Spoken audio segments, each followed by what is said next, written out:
So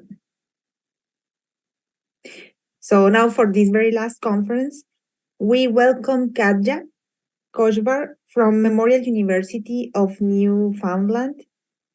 The conference is live and is about signal value of Atlantic puffin colourful.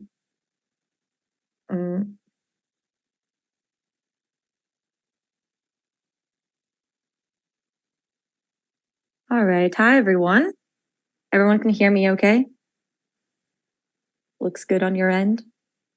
All right. Okay, great. So I'm so happy to be here giving the last talk of the conference. And I'll be presenting some of my preliminary results from my master's thesis here, studying the Atlantic puffin colourful bill. All right. Let's see if I can move to the next slide. Great. So yes, I get to study puffins and it's a pretty cool job. Puffins are pretty amazing creatures because like many seabirds, they're bioindicators of ocean health more broadly. And they're also listed as vulnerable. So this is a species that's decreasing in many parts of the world. But they're also just fun, really quirky animals. And they have these awesome, cool, colorful beaks. And that's what I am studying, what I'm interested in. So to give you a bit of background on who Atlantic puffins are, they're a long-lived seabird. They can be over 25 years old. They breed on islands during the summers. They exhibit obligate bi-parental care, so both males and females work together to raise one chick every year. They have been found to be socially and genetically monogamous, so there's not really much extra pair copulations going on. And they exhibit natal philopatry. So basically, they often return to the same place where they were born. And once they are at breeding maturity, they come back to the same island and often even the same burrow every year. So it's pretty fun being able to follow them year after year as well. So what I'm really interested in with puffins is their coloration. And the first thing you might notice when you see puffins is that they are totally different in the winter versus the breeding season in the summer.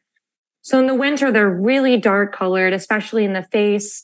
The rosette, so this area, this little fleshy integument right here, is really small, really pale. And the beak is really black except for this bright red tip. Whereas in the summer, they've got bright orange legs, a bright orange gape rosette, and this red-orange colorful bill. So they look totally different. And it's the case that both males and females exhibit this coloration change. So actually, they've been found to be sexually monochromatic from an avian visual perspective. So both males and females, even from the avian visual perspective, look pretty much the same. So yeah, let's talk about that bill. Why might males and females have this colorful bill in the breeding season? So one possibility is that it's really just non-adaptive. There's a genetic correlation between males and females and doesn't really serve any purpose. But there's also the possibility that it's under mutual sexual selection. So both males and females are maybe choosing for that bill or selecting for that bill in some way. And because they're long-lived and they're monogamous species, it's unlikely that that's occurring sort of during mate choice in the beginning of the breeding season. And it's maybe more likely that it's used to indicate something about their parental quality or their ability to invest in their chick and make parental investment decisions. And another possibility is because this is a super social bird, there's colonies of hundreds of thousands of individuals. It could be useful for recognizing each other, specifically recognizing mates that they come back to every year, or perhaps conspecifics that they see year to year when they come back to the same burrow. But there's different traits, different characteristics, depending on whether it's signaling something about quality or identity. So one of the differences is that quality signals tend to be very variable, tend to fluctuate over time, whereas identity signals should be highly stable so that they're able to recognize you year after year. Quality signals are also more condition dependent, whereas identity signals usually are not condition dependent. And there's also differences in the frequency distribution in the population, as well as how they're influenced or what they're influenced by. But I'll be focusing really on these first two aspects in this talk today. The other thing that's maybe important to know going into this is that carotenoid pigmented features specifically are often linked to quality or often a quality trait. And there's a lot of different ways that carotenoid pigmented features can be linked to quality. So there's a foraging hypothesis because carotenoids are something that is acquired through the diet. There's a trade-off hypothesis with immunity because carotenoids are also used as immunoenhancers and antioxidants. And there's the shared pathway hypothesis because carotenoids sometimes need to be converted to other forms. So either way you look at it, carotenoid pigmented features might be related to different aspects of quality. And the reason I'm telling you all this is because we know that the colorful bill on Atlantic puffins is at least in part carotenoid based. So a study by Dr. et al. In 2013 found that there were carotenoids in the orange-red bill. So the first question I wanted to look at is whether bill color changes within individuals. So that's looking at this first characteristic. Is the colorful bill label, does it change throughout the breeding season? So the way we looked at this was first we captured an individual and we took a lot of different measurements, and we also took pictures of their bill. And this happened sometime in late June generally. So this was once they had already had a chick that hatched, so we didn't disturb them during the incubation phase. And then we waited somewhere between 1 to 28 days up until mid-August. We were catching that individual a second time. And we did this for 41 individuals throughout the breeding seasons of 2019 to 2021. And we took the photos that we took in the field, and we made a different, we used it to measure color. And it's a very challenging concept. So I'm going to try to explain it in the best way possible, the easiest way possible. So basically what we did was we took pictures in the ultraviolet and the visual spectrum and combined them into a multispectral image. And then we used that multispectral image to create a model of puffin vision. And this is called a cone catch model. And so it's basically modeling the photoreceptor stimulation of puffin retinas. And we used that to extract color coordinates. And we did that on 5 different regions that show different kinds of qualities. So the first 2 were carotenoid pigmented keratin structures. The second 2 were carotenoid pigmented fleshy structures. So that's on the cere here, and the mandible or the rosette here on the number 5. And the last was a melanin pigmented keratin structure. And what we found was that when we compare the color coordinates in what we call a color space, between that first capture and the second capture, a lot of the differences are discriminable from a puffin visual perspective. So this can be looked at in chromatic and achromatic spectra. And so we're looking this first graph is showing chromatic distance. And what you can see here is basically anything over a value of 1, so measured in just noticeable differences. Anything over a value in 1 that's red is something that a puffin would be able to discriminate, and anything below that's gray would not be discriminable. So we see that for chromatic differences, almost 60% of the differences were discriminable.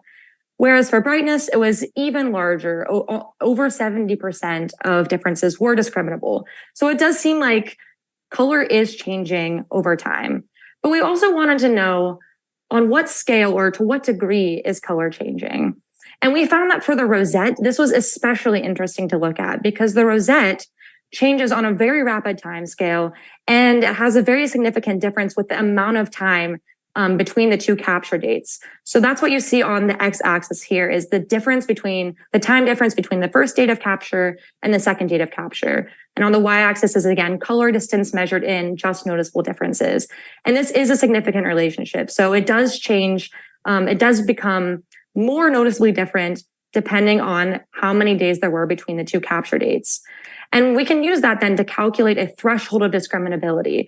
So if we use the classic threshold of 1 just noticeable difference, it only takes about 4.3 days before the rosette changes in a discriminable, noticeable way. If we use a more conservative estimate, so this would be under really non-optimal viewing conditions, it takes on the margin of 17 days. So that's a lot longer, but either way, that shows that the rosette specifically is changing on the order of days to weeks within a breeding season. So, the bill overall is changing, but especially the rosette is changing very rapidly, very dynamically. So the second part of the story is looking at whether the bill color is condition dependent. And so we calculated body condition as the residuals of mass on wing length, Julian date of capture, year, and sex. And this is a bit different than how it's usually calculated. Often it's just mass on wing length. But we know that mass changes within the breeding season. It can change year to year depending on environmental conditions. And it does change differently for males and females. So we wanted to include all of those in our model, and all were significant in the model. And we used a pretty robust data set. So we had 169 individuals. And a previous study had found a relationship between condition and bill color, but this only used 36 individuals. So hopefully this will capture a bit more of the variation, at least in our population. And for this, we looked at color in a slightly different way. So we actually extracted colorimetric variables based on where the color was in this tetrahedral color space. It's just basically where color is in a color space. And so we had two different measures of hue, depending the visible hue and the ultraviolet hue.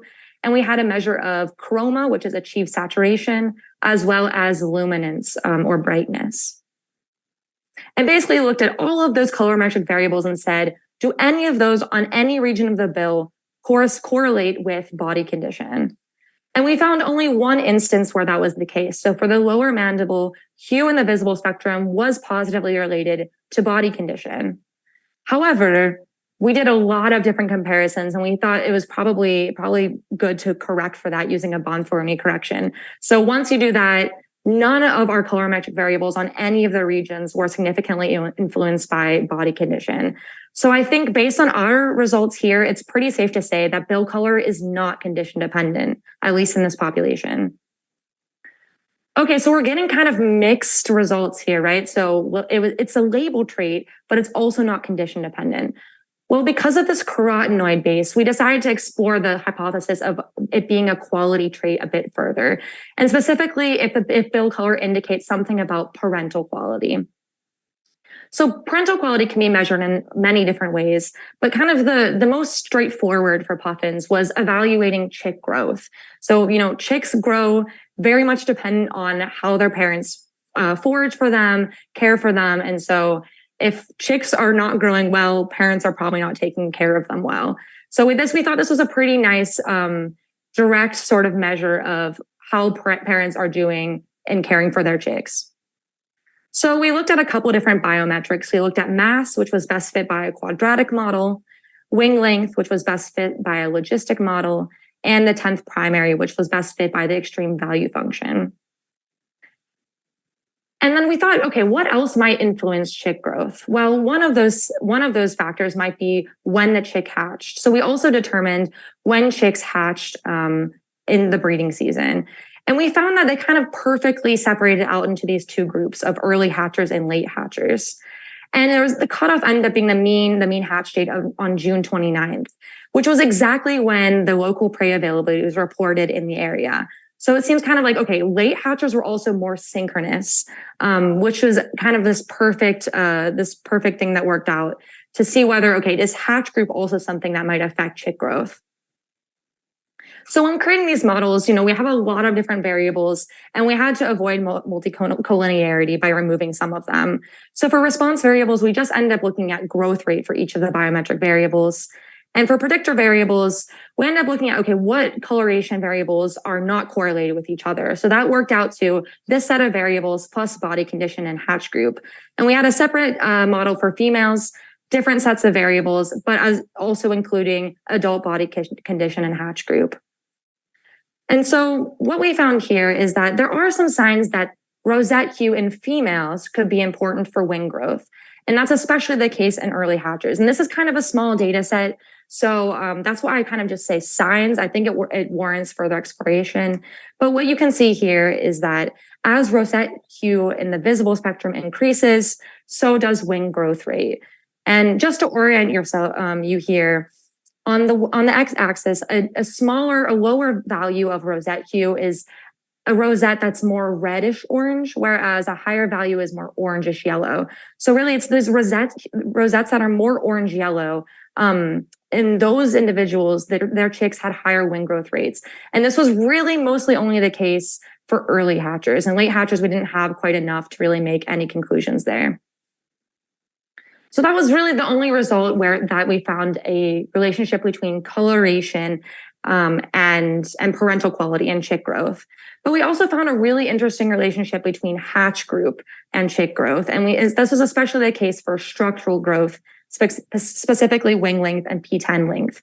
And so you can see for both males and females, growth rate and width for the wing and P10 was higher in late hatchers. So that's super interesting. Late hatchers were the ones that were more synchronous with their food availability. So potentially it was more adaptive for chicks to be hatching late. And hatch group could also be a signal of parental quality in some way. So I think that's worth exploring more for sure. So to sum all of this up, we did find that bill coloration changes pretty significantly within the breeding season in a perceptible way. But bill coloration broadly was not condition dependent. And it generally doesn't seem to be related to chick health. So we didn't really find a relationship between color and parental quality as we predicted. So what drives the production of the colorful bill then? Well, some alternative explanations for this is that maybe color is related to other measures of parental quality that we didn't look at. That could be parental provisioning rate, which could be linked to foraging ability, for instance. It might also be the case that the colorful bill is more important for pair bonding in the early season. So we didn't look at the early breeding season because incubation is a tricky time to work with puffins. But it is possible that it is important between mates in the early breeding season instead. And another possibility is that it's under social selection because these are highly social animals. They get into fights all the time, especially in the beginning of the season when they're fighting for burrow access. So it's also possible that it's some sort of badge of status signal, and it's used in aggressive interactions. Or, of course, it could be something else entirely, and it's certainly up for debate still. So with that, thank you to all of you for listening. Thank you, of course, to my supervisor, my wonderful lab mates, and great field team. And I'm looking forward to any of your questions that you might have. Thank you. So thank you very much, Katja, for this interesting presentation. So let me see if there are some questions on the YouTube chat.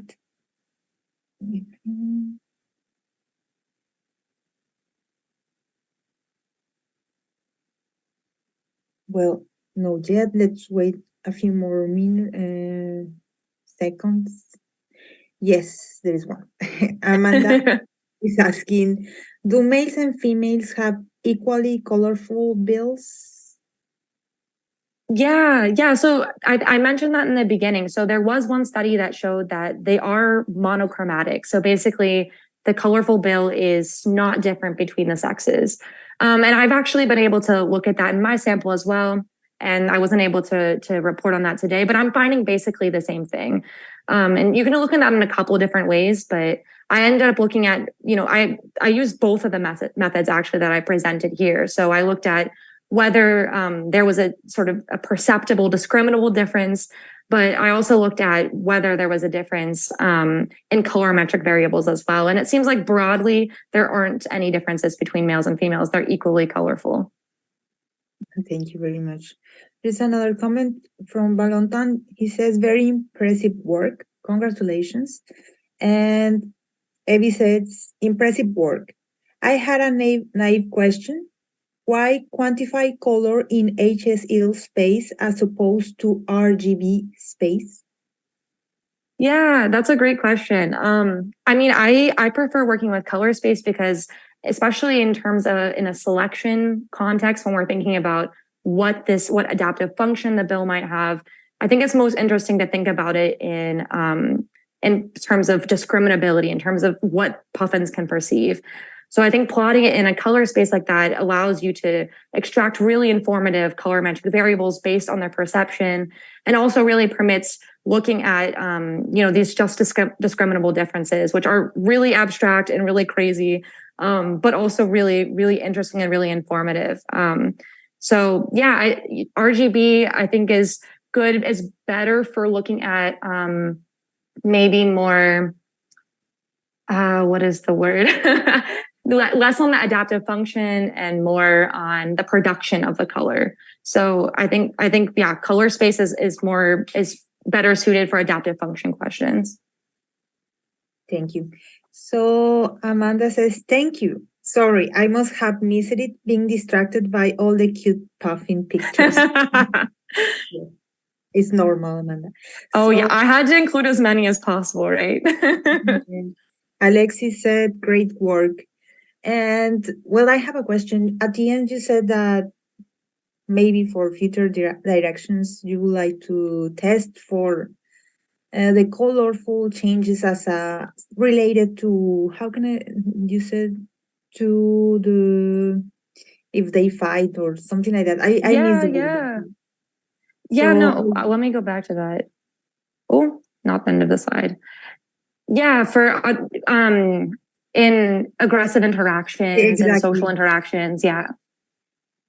So, well, are you planning to do this as part of your research in the future, or it's only, do you know some literature that suggests also about this? Yeah, I mean, I'm just finishing my master's now, so it's not going to be me that does it. But my lab is developing a lot. We're building up capacity to do a lot of cool things with puffin and puffin color vision. And so there's actually one of my colleagues is working on social networks and puffins. And I think that's going to be really informative for looking at, who are puffins really interacting with the most, and when might the bill be used in interactions. I think most interactions are between mates, and that's why I think that's maybe the most compelling hypothesis is it's used in mated pair interactions. But it does seem like puffins might be interacting more with their closest neighbors. And that's, that's where you have a burrow, and that's where you need to defend your territory. So I think that could be a really exciting avenue of research in this area. Thank you. So there is one more question from Katarina. The question is, does bill color changes with ages? Thanks for the interesting talk. That's such an interesting question. We don't know how to age them yet, so that's really hard. Like, we can age them when before they've reached sexual maturity, but after that, from 5 to over 25, it's really hard. We don't know how to tell their age yet, and that's also something another of my colleague is working on, is being able to sex them or to age them with blood, which would be really, really cool. So we don't really know how color changes with age. All we really know is that that color changes across the breeding season, as I said. And yeah, I think that would be so interesting to know if it changes with age. Yes. Thank you. There is another one from June Heaney. Fascinated work. Do you also see changes in colors over the years as they get older? I think this is a similar question. Yeah, no, it's such an interesting. I mean, we don't even know who they're mated with, right? Like, I don't know if it's if their age matched individuals in pairs. Like, that's also another really interesting follow-up to that, I think. So yeah, we don't really know how color changes with age, and that's definitely something I'd love to explore. Yes, and I don't know if it's, how can I say, a topic that can be developed, but maybe a transcriptomic analysis of the... Mm-hmm. Exactly. No, that's what they're working on. They're basically using, known age puffins and working with like telomere length and things like that. Yes, so I think we start expressing before the change of the color. And yeah, I think that would be really, really interesting avenue for sure. Yes. So, well, I think there are no more questions on the YouTube chat. So thank you very much.